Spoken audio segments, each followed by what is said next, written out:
O tema da aula de hoje é o panorama da produção agrícola brasileira. Então, a gente vai trazer os principais números atualizados das principais atividades agrícolas no Brasil e vamos apontar também as principais tendências esperadas para esse setor, os principais potenciais e desafios associados à agricultura brasileira. Então, a gente já vem tratando do nosso entendimento da agricultura em aulas anteriores. O nosso entendimento é a agricultura nesse contexto sistêmico em que envolve não só a dinâmica da produção, mas aspectos relacionados aos insumos que subsidiam essa agricultura, bem como o processamento, a logística, a distribuição desses produtos. Então, quando a gente fala em tendências e desafios para a agricultura, a gente está pensando nesse conjunto de 3 dimensões. Para posicionar, então, as principais atividades, principalmente relacionadas às commodities agrícolas, esse é um pouco do nosso panorama atual, são os dados atualizados, né? Então, o Brasil ele é líder em várias commodities agrícolas, tanto em termos de produção como exportação. Perdeu mercado, ainda assim é um mercado significativo, mas perdeu mercado em alguns produtos. A pandemia também, a despeito da elevação dos preços das commodities, né? Nesse período recente, ainda assim perdeu algumas posições ou alguma parcela de mercado nos últimos anos. É claro que esses desafios atuais, né, a gente vai conseguir ver os desdobramentos tanto da própria pandemia da Covid-19 quanto a atual guerra entre a Rússia e a Ucrânia. A gente vai ver esses desdobramentos para os próximos anos, aí a gente vai conseguir entender o quanto essas questões afetaram essa pauta tanto produtiva quanto de exportação das principais commodities agrícolas. Mas o Brasil é líder de qualquer forma em várias commodities, né, como açúcar, suco de laranja, café, complexo soja, que envolve grão, farelo e óleo, carne bovina, frango, milho, é um segmento sempre, é uma atividade que sempre ela não é tão firme como o complexo soja, por exemplo. Então, o milho tem sempre essa oscilação tanto em produção como em exportação. O Brasil já ocupou a segunda posição na última safra, na safra passada estava em terceiro e agora perdeu a posição para a Ucrânia, mas para o próximo ano, por conta da guerra, provavelmente a Ucrânia vai perder posição para o Brasil. Enfim, essa dinâmica de posição aí sempre acaba se alterando. Mas, de qualquer forma, para as commodities agrícolas, esse é o panorama.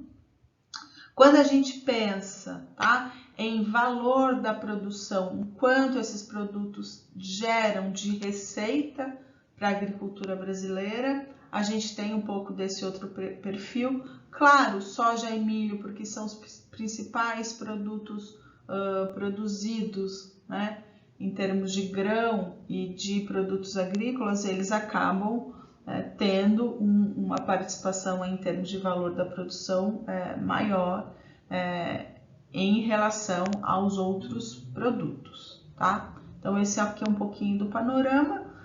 Esses dados são publicados pelo IBGE e a gente consegue inserir outros produtos nessa análise, não só commodities, né, como algumas frutas, feijão, banana, trigo, tomate. Então, esse é o ranking aí dos principais produtos agrícolas. Tá? Pensando só na cadeia de frutas, legumes e verduras, a gente tem essa outra configuração.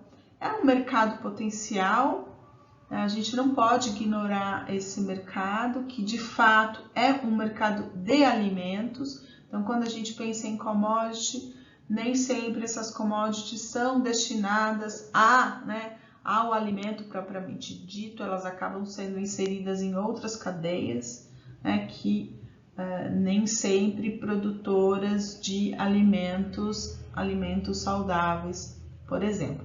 Mas, de qualquer forma, a gente também tem essa cadeia importante, que a gente tem um consumo mais direto. E sim, por que eu estou falando desse mercado de FLVs? Porque é um mercado em potencial, tá?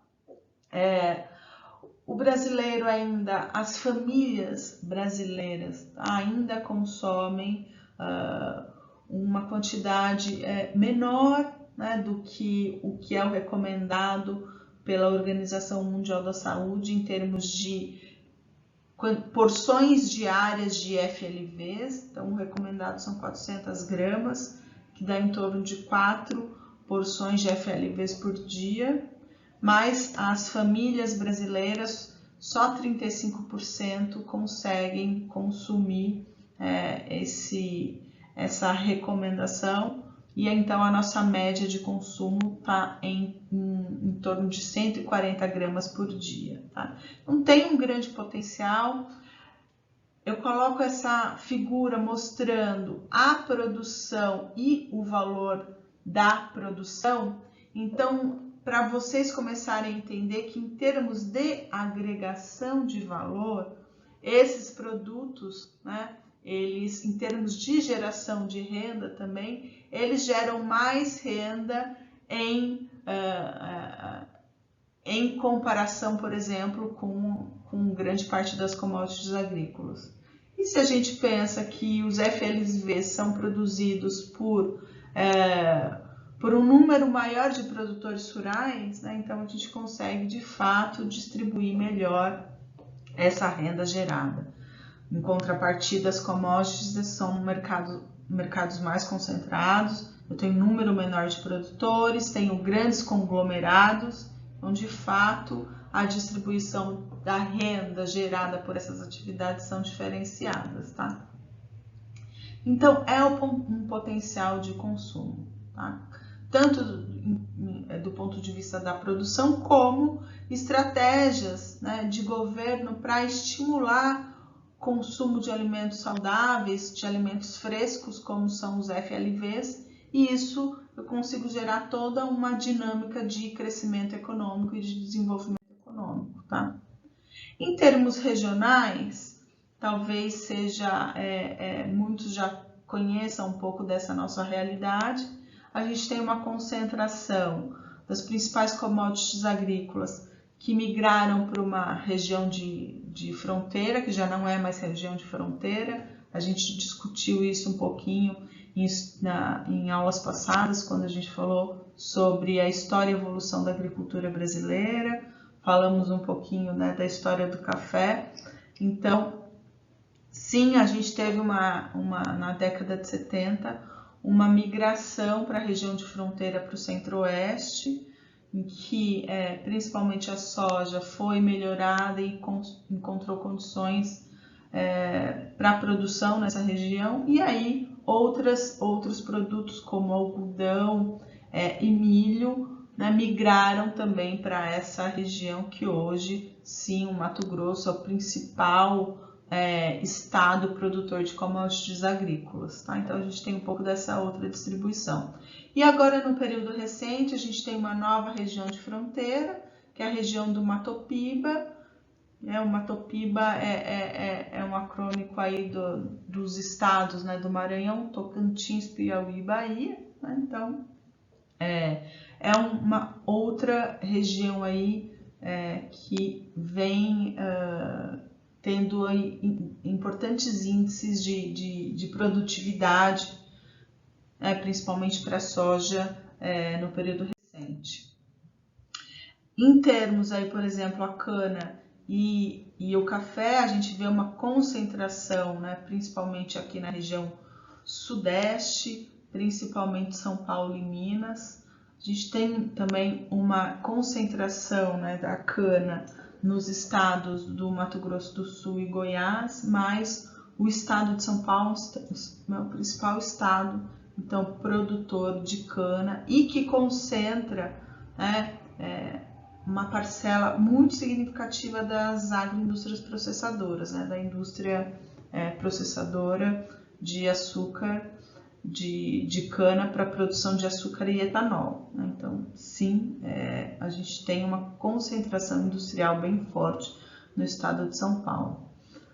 A produção de café concentrada, então, principalmente nesses dois estados, Minas Gerais e São Paulo. Se a gente lembrar daquela aula da história, né, da evolução da agricultura, é um fato bem marcante. Né? Então, isso tem um paralelo com, sim, com um processo histórico de implantação da cafeicultura no Brasil. Em termos de FLVs, a gente tem uma concentração aí, a gente tem sim uma produção de frutas voltado para exportação, né? Frutas de altíssima qualidade, enfim, no Vale do São Francisco, né? Na região Nordeste. Então, é uma agricultura irrigada, mas a gente tem outros estados aí, né? Estado de São Paulo, importante produtor também de frutas, legumes e verduras. Todo estado acaba tendo uma região, né? O que a gente chama de cinturão verde. Então, bem próximo aos grandes centros urbanos, eu sempre tenho um polo de produção de hortaliças, né, de legumes e hortaliças, enfim. Mas eu também tenho importantes polos produtores desses diferentes produtos, né, principalmente São Paulo e a região sul de Minas Gerais. Falando ainda desse panorama das frutas, tá? A gente tem essa outra distribuição para a produção de abacaxi, uva de mesa, tá? Vejam aí como a gente tem uma concentração bem importante, tá? Nos estados do Sudeste e aí na região Nordeste, principalmente aí vocês observarem o caso da uva, são essas regiões sim de agricultura irrigada, tá? Essa é um pouco da distribuição, né, de tomate, banana, enfim, a gente tem ainda, né, essa contribuição desses outros produtos. Voltando agora a falar a gente já conseguiu entender um pouco como é que é essa dinâmica espacial da agricultura. Vamos voltar para os grandes números. A agricultura, os negócios agrícolas, né? É um importante segmento para a economia brasileira. Em termos de PIB, por exemplo, só os negócios agrícolas são responsáveis por, né, quase um terço, aí 27%, um quarto, um pouco mais de um quarto, 27% do PIB brasileiro. Claro que a gente tem uma concentração aí, principalmente no setor de serviços relacionados ao agronegócio, mas isso é natural em qualquer economia, porque em qualquer economia o setor que mais cresce e que mais contribui para o PIB é o setor de serviços, né? Depois a gente tem a agricultura e a indústria, e aí em países de economias mais desenvolvidas o setor industrial é o setor que mais contribui para o PIB, e depois a agricultura. No Brasil esse cenário é inverso, a agricultura contribui mais do que a indústria, o PIB, a participação da indústria no PIB está em torno de 22%, 23%, e o setor de serviços, né, todos os setores ligados ao comércio, enfim, são os setores que mais contribuem para o PIB. Em termos de emprego, ainda o agronegócio é um setor masculino, gera empregos, mas, né, tem um viés ainda para um setor bem masculino em termos de geração de empregos, mas ainda assim é um setor importante, gerando aí cerca de 20%, né, participando aí de 20% dos empregos gerados. São todos números atualizados, tá, pessoal? Então, eu sempre tenho cuidado que para essa aula específica de sempre estar atualizando esses dados. Então, a bibliografia para essa aula ela acaba ficando bem, né, uma colcha de retalhos, mas no Moodle eu tenho cuidado de colocar 2 bibliografias básicas que ajudam a entender esse movimento desses números, tá? Em termos de exportação, também é o setor que mantém a balança comercial brasileira superavitária. Isso é muito importante, né, a gente conseguir fazer esse contraponto. Então, em 2021, o agronegócio então foi responsável aí por 48% das exportações. Detalhando um pouquinho mais essas exportações, para a gente entender os nossos parceiros, nesses 3 últimos anos, 4, eu digo que em termos de pauta de exportação e parceiros, a gente retrocedeu muito. Eu atualizo essa aula já há bastante tempo, né? Então eu vou acompanhando esse histórico. Isso é um problema. O Brasil vinha conseguindo diversificar, ampliar os seus parceiros comerciais, e então isso foi um retrocesso nos últimos anos. Vamos pensar nesse contexto de guerra, né? Imagina só você ficar à mercê, digamos que fosse a China que tivesse entrado em guerra, né?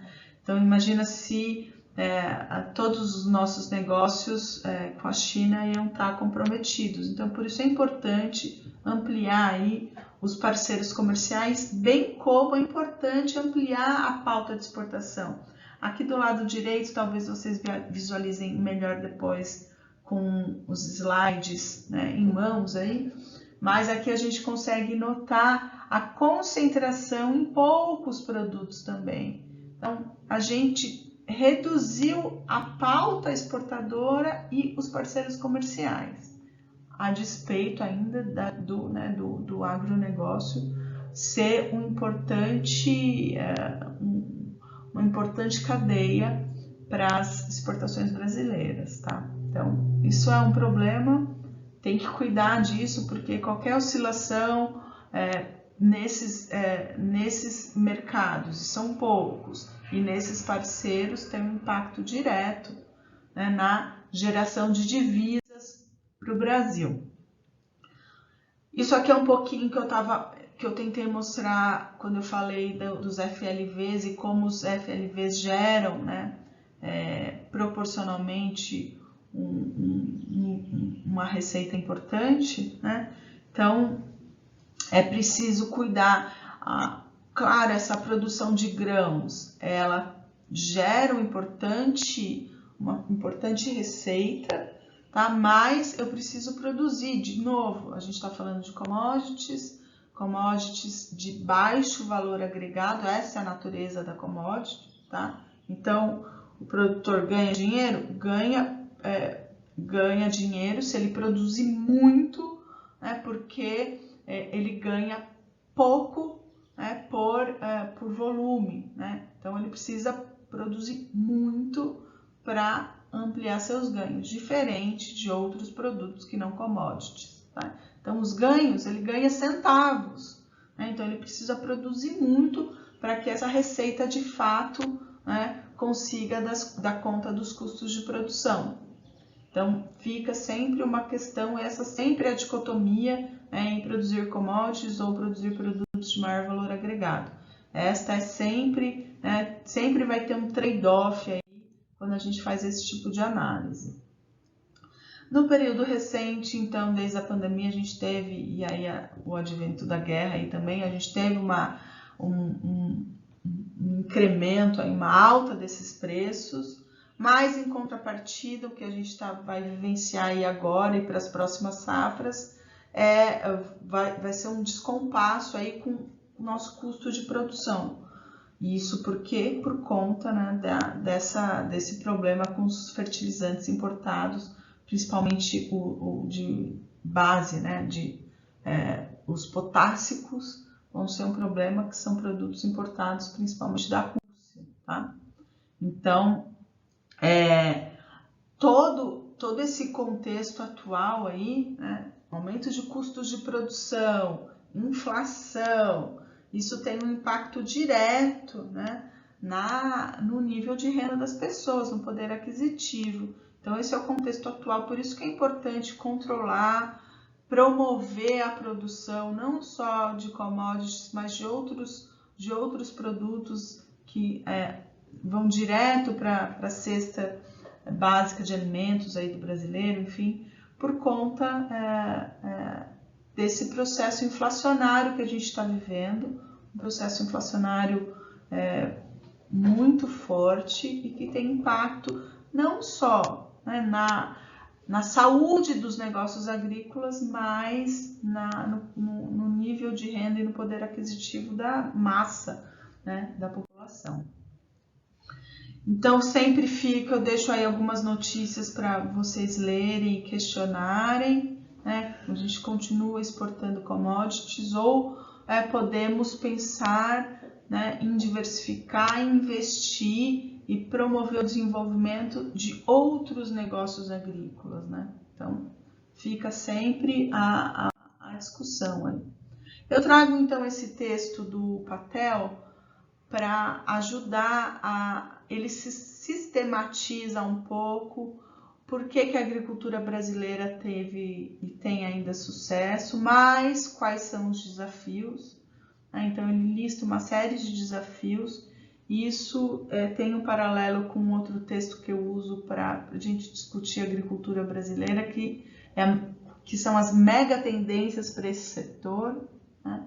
Então, os desafios são desafios recorrentes, infraestrutura e logística, a questão tributária, recursos financeiros, gestão empresarial. Isso aí, então, é um desafio por parte dos produtores rurais. Então, a gente tem problemas de gestão desde o pequeno, médio e grande agricultor. Então, gestão empresarial é um problema, é um desafio. Então, tem toda tem uma resistência dos produtores rurais, do entendimento da atividade dele enquanto negócio. Então, é preciso colocar práticas de gestão para dentro do negócio, entender que a agricultura também tem uma relação, claro, mais íntima dessa atividade, né? Mas, de fato, o agricultor precisa entender o negócio dele como inserido em algo maior, né? A questão da mão de obra é um desafio, e aí, principalmente para as atividades em que eu não consigo, ou a tecnificação, o uso de tecnologias é mais limitada, né? Então, culturas até como café, por exemplo, e que a colheita manual supera, né, qualquer outro tipo de implemento, né, em termos de qualidade. Então, sim, eu tenho atividades agrícolas e que a questão da mão de obra, por não terem, né, adaptado tecnologias adequadas para essa atividade, vai se tornar um problema, tá? Concentração de grandes empresas, então isso tem distorções de mercado, né? E as questões ambientais, a política ambiental é um problema, e isso, né, acaba se tornando um grande desafio. Então, de novo, né, a gente tem muita área, tem muitas áreas improdutivas. Então, por conta de toda essa questão do uso da terra, a gente não precisa desmatar, a gente não precisa avançar para regiões em que não tem aptidão agrícola nenhuma, né? São só o custo da terra pode ser melhor, mas não faz sentido levar a agricultura para regiões amazônicas regiões da Amazônia, por exemplo, porque ela não tem nenhuma aptidão agrícola. A aptidão dela é para floresta e ponto, né? Mas enfim, tem outras questões aí de sustentabilidade, questões políticas, enfim. E a agricultura é só mais uma desculpa para entrar nessas regiões em que essas regiões detêm outras, né, outras riquezas, e aí isso sim é um problema. Mas isso é um desafio, porque a agricultura ela tem que conviver em sintonia com as outras atividades em equilíbrio, tá? Claro que eu fiz um paralelo aí, mas a gente já vai retomar. É importante, toda vez que a gente vai discutir agricultura, lembrar que a agricultura ela está inserida numa sociedade dinâmica, tá? Então, a pauta, as questões dos consumidores rurais, dos consumidores urbanos ou, né, dos consumidores que estão lá na ponta final, essas questões mudam, evoluem e o setor agrícola tem que acompanhar. Então, eu tenho que levar essa informação do mercado consumidor, o que ele está querendo, como é que ele quer consumir, o que ele está, quais são, né, as qualidades e atributos desse alimento que o produtor precisa estar se adaptando para entregar, então, essas características para o consumidor final. E a logística tem que dar conta de garantir essa ligação, né? Então, de novo, a gente não está falando de atores segmentados, não. Tá todo mundo interrelacionado, a produção, o setor de insumos, de processamento, de distribuição e o consumidor final. Então, a gente tem sempre que lembrar que a agricultura está inserida nesse contexto maior e tem que estar atenta às mudanças do consumidor. E aí, por que eu estou falando isso? Eu estou falando isso por conta das mega tendências para os negócios agrícolas. Isso é resultado um pouco de uma pesquisa da Pricewaterhouse. Também tem uma pesquisa similar da Embrapa que tenta mapear essas mega tendências. Eu deixo esse documento da Embrapa também para leitura, para quem quiser se aprofundar um pouquinho mais nessas questões. Mas essa palestra, ela foi uma palestra que eu trouxe o pessoal da Price em anos passados para falar um pouquinho dessas mega tendências. E eu também tentei atualizar essas 5 mega tendências globais com esse estudo da Embrapa, que eu deixo lá também para vocês avaliarem depois. Então, são esses grandes 5 movimentos: mudanças demográficas, urbanização acelerada, o deslocamento do poder econômico. Isso nunca foi mais evidente agora, né? Então, eu acho que a guerra trouxe esse empoderamento para alguns países, né? Principalmente a China, que quer fazer valer a sua moeda, né? Pensando aí nos Estados Unidos, que pode perder essa hegemonia do dólar. Enfim, quem acompanha as notícias aí consegue entender um pouco do que eu estou falando. Mudanças climáticas, claro, está posto e a gente precisa dar conta dessas questões. A gente vê isso já na prática. No estado de São Paulo, para quem é do interior, consegue ver esse movimento. A gente já teve um deslocamento, tá, da região citrícola e também da cafeicultura. Tá? Então, regiões que antes não tinham problemas com geada, passaram a ter. Isso afeta muito os cafezais, enfim. Isso acontece e vem acontecendo já há alguns anos e tem ficado cada vez mais intenso. E avanços tecnológicos, né? Então, esse conjunto de mudanças precisam ser analisadas, e como é que a agricultura e os negócios agrícolas, o agronegócio, tem que estar atento a essas mega tendências, porque os negócios agrícolas estão inseridos nesse contexto. Tá? Então, sim, a gente tem essa mudança, essas mudanças demográficas. Eu acho que a pandemia também vai ter alterações, ainda a gente não sabe como é que isso vai se dar. As guerras e os conflitos, né, vividos em muitos países, principalmente na Europa, que tem recebido uma massa de refugiados, então isso pode ser também um problema crescente, que vai ter implicações não só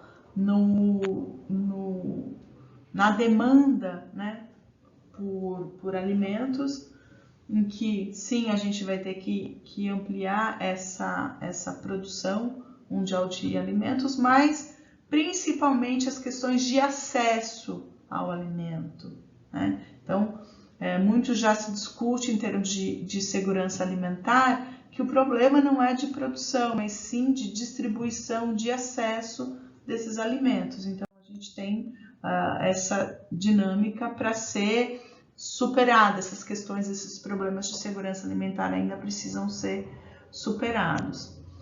O mundo vem passando por um processo de urbanização acelerada, e aí isso tem duas consequências, ou dois alertas aí, que a gente precisa estar atento, né? Que vai ser escassez de mão de obra, eu já falei um pouquinho disso, nem toda agricultura já tem disponível tecnologia adaptada para ela, ou nem todo produtor ou tipo de produtor rural tem essa tecnologia disponível para ele, né? Seja pelo custo ou porque a máquina e implemento não é adaptado para o tamanho da propriedade rural. Então, sim, ele precisa de uma tecnologia mais específica para ele. Se a gente pensar também em termos de internet no campo, isso pode ser um problema, mas eu acho que está relacionado lá mais com a outra mega tendência que eu já vou falar aqui, que é mais de tecnologia.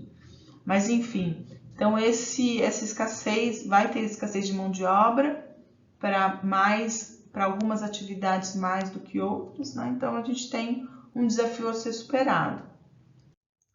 Pensando no deslocamento do poder econômico, isso tem um paralelo bem forte com as nossas exportações. Se a gente não estiver atento a essas mudanças e tentar ampliar nossos parceiros comerciais, a gente vai perder esse processo de empoderamento de outros países e de como é que a gente poderia ter estabelecido as nossas relações de comércio. Tá? Então,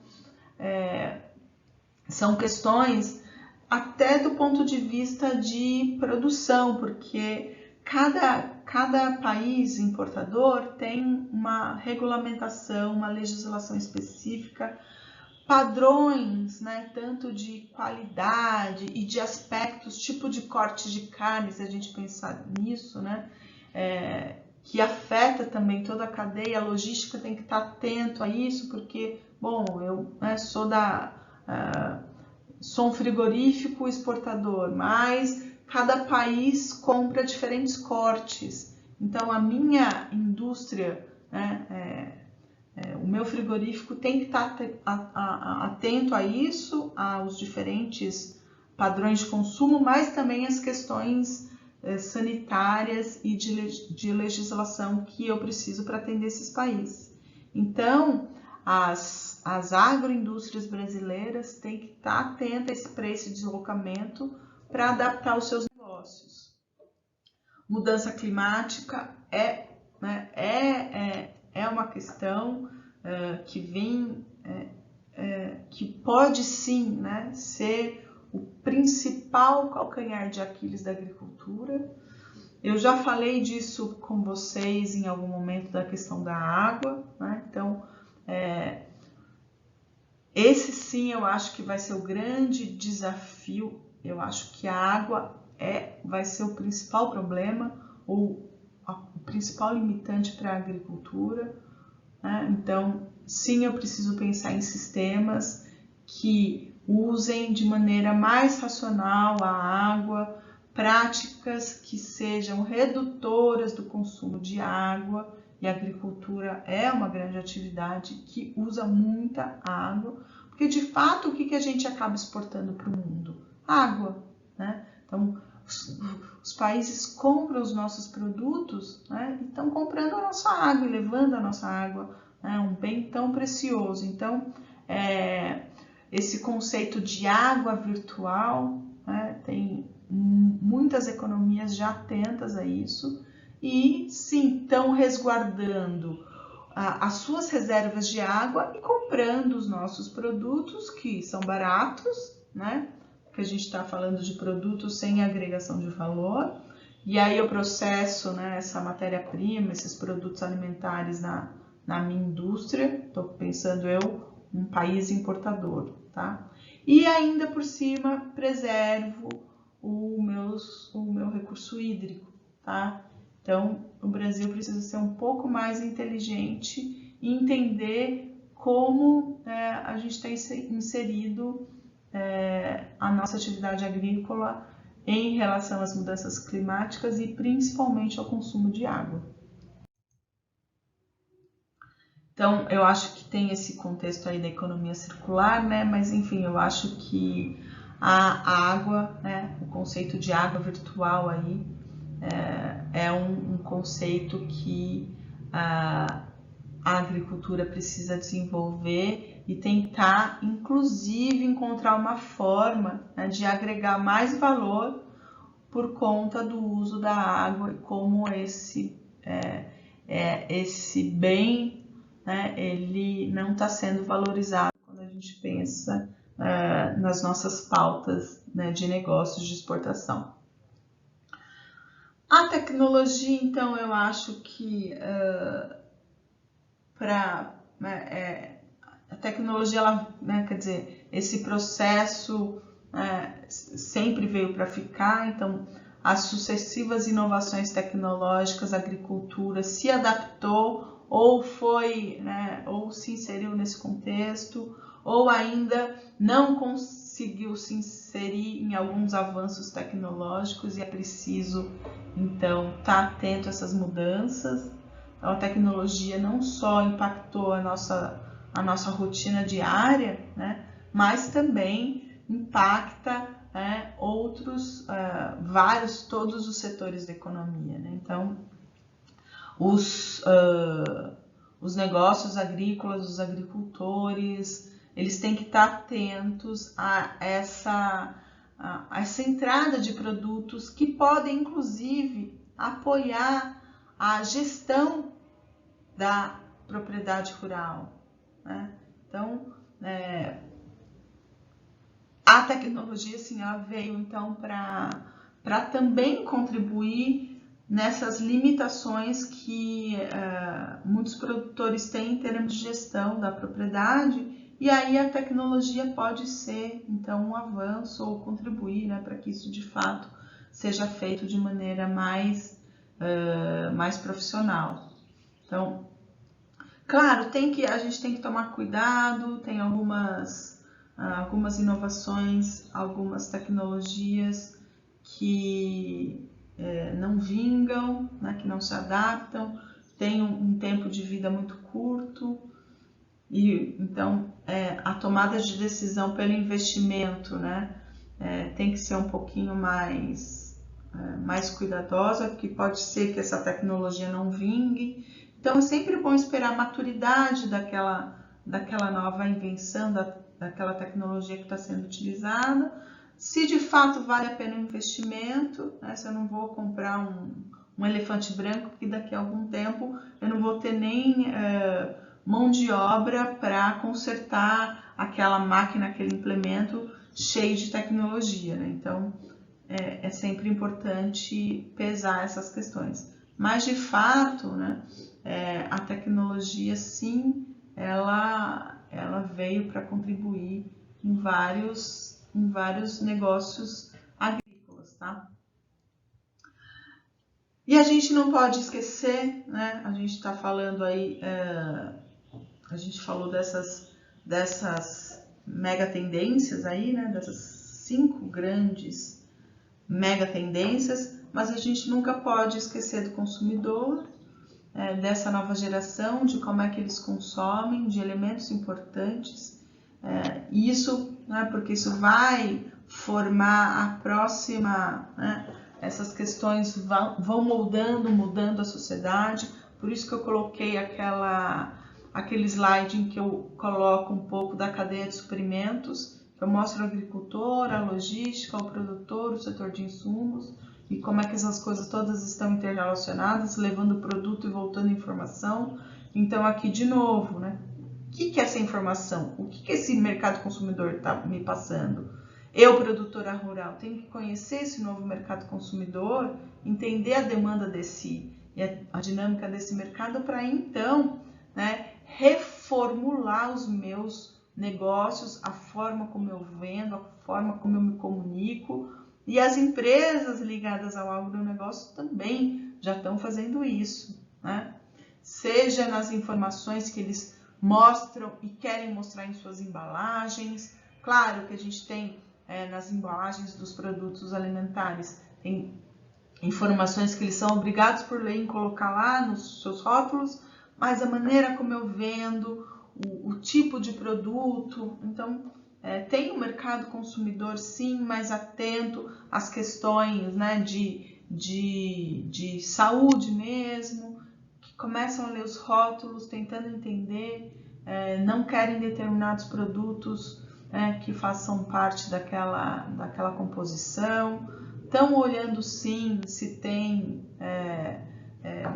qual foi o tipo de mão de obra utilizada para a produção, enfim, né, a gente tem esse mercado.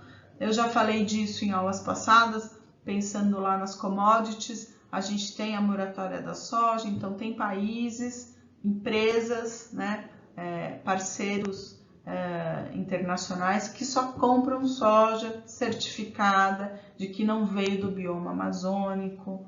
Enfim, a Biov faz toda essa negociação. Então eu tenho que entender esse mercado consumidor, tá? Algumas características, né, principalmente aí de vocês mais jovens. É um consumo imediato, vocês querem personalização, tudo precisa estar funcionando, né, de forma integral, transparência, e também tem que ter uma coisa aí desse produto divertido e tal. Não sei para quem... isso para mim fica muito claro em algumas marcas, né, algumas marcas de fato alimentares, né? Estou tentando trazer os paralelos aí para a nossa temática. Se a gente pensa lá naquele suco do bem, né, tem um pouco isso, né? Tem questões de saúde, tem menos açúcar, tem produtos com menos, pensando lá na água de coco que eles fazem também, que eles processam com menos teor de sódio, tem esses aspectos ligados à saúde, mas tem essa coisa também divertida, frases engraçadas nas embalagens, né? Tem empresas que estão atentas a essa mudança do consumidor e tentam encontrar esses nichos, tá? Oportunidades, claro, oportunidades a gente tem, sempre tem que estar atento a essas oportunidades, entendendo como essa dinâmica de mercado muda, né?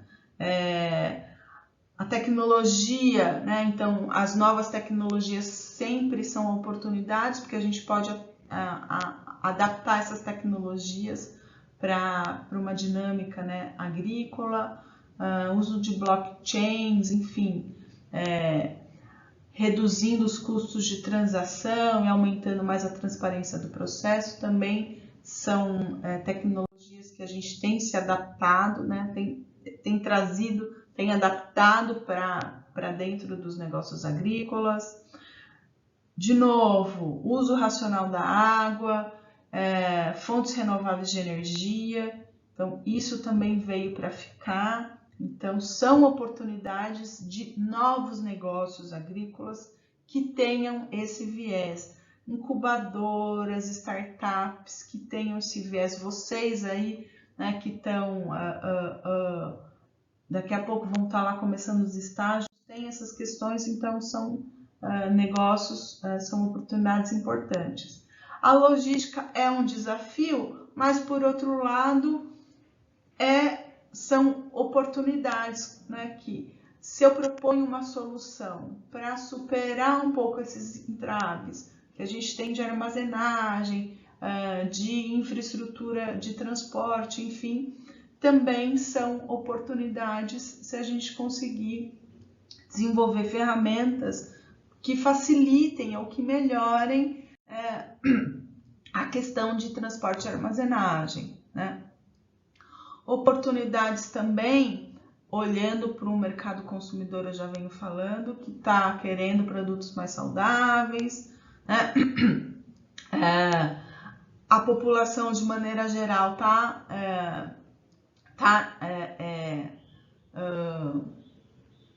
a faixa etária, né? Então a gente tem um envelhecimento populacional que também demandam outros produtos, né? Então tem a questão dessa saudabilidade, mas também de produtos mais adaptados para essa faixa etária. Então produtos enriquecidos com vitaminas diversas. Então são oportunidades de negócio, tá?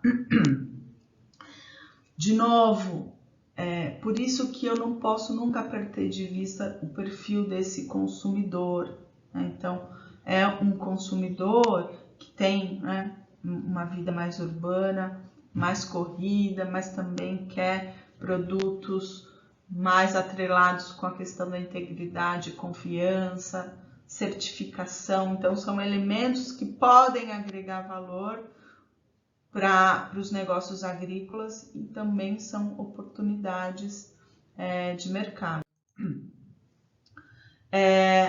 E aí eu gosto desse último slide aí que o pessoal da Price sempre coloca, né? Quando eles fazem essa apresentação de mega tendências, né? Então, um novo consumidor, uma nova realidade e novas oportunidades de negócio. É preciso sempre adaptar, tá?